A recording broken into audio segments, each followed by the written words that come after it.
皆さん、こんにちは。チョコジャパのお時間です。今日もラジオを聞いてくださりありがとうございます。3月も下旬に入りましたね。日本は4月から次の年の3月までが年度っていう一つの区切りで、4月からは新しい年度が始まります。なので3月は年度末といってとても忙しい時期です。学生も3月下旬は春休みがそろそろ始まる時期なので、学年が変わる前にやらなければならないことがいろいろあります。今日は春休み前の大仕事についてお話ししてみたいと思います。春休み前と言われて、私が一番に思い出すのは、学校に置いていた荷物を全部持って帰るっていうとっても大変な作業です。夏休みや冬休みの前にも荷物を持ち帰ることはあるんですけど、春休みの前は特に荷物が多いんです。なぜかというと、学年が終わるタイミングだからですね。1年生から2年生になる準備をするのが3月です。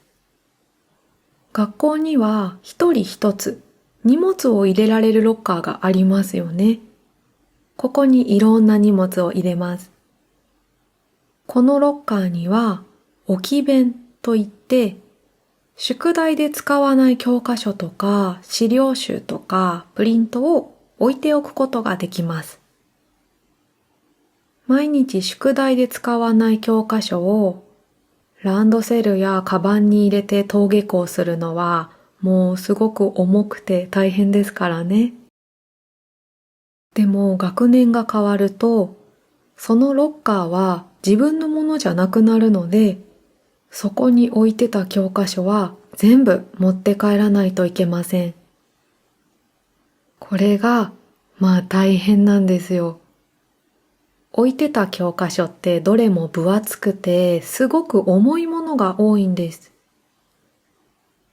計画的な子は大変な思いをしないように春休みの1週間くらい前から少しずつ持って帰るんですけど、私は計画的に少しずつ持って帰るのが苦手だったので、全部まとめて持って帰ってました。あと、小学生の授業には図工っていう絵を描いたり何かを作ったりする授業があるんですけど、授業で作ったものは一定期間教室に飾るんですね。で、持って帰らないままいつの間にか春休みの前になります。この図工の時間に作ったものももちろん全部持って帰らないといけません。描いた絵は薄い紙なので、丸めて輪ゴムとかで留めれば比較的簡単に持って帰れるんですけど、問題は立体的に作ったものです。例えば、牛乳パックを使って作った入れ物とか、木で作ったランプとか、粘土で作った模型とか。図工の時間はテーマに沿って自由に作っていいものが多いんですけど、授業中の私はどうしてこんなものを作ってしまったんだろうかって後悔するくらい大きいものとかもありました。形も大きさもバラバラで、かさばるものが多いんですよね。作品を持って帰るために、紙袋とかエコバッグを何枚も持ってきて入れるんですけど、それでも入りきらないので、もう手で抱えて持って帰ることもありました。周りの友達もそんな感じでしたね。教科書もたくさんあるし、作品もたくさんあるし、学校から家までも遠かったので、下校するときは時々荷物を下ろして休む時間が必要でした。ちょっとしか歩いてなくても、ちょっと休もうって言って、荷物を置いて休憩してました。懐かしい。この時期になると、やっぱり大荷物で家に帰っていく小学生がたくさんいるので、懐かしいなぁと思いながら、頑張れって見守っています。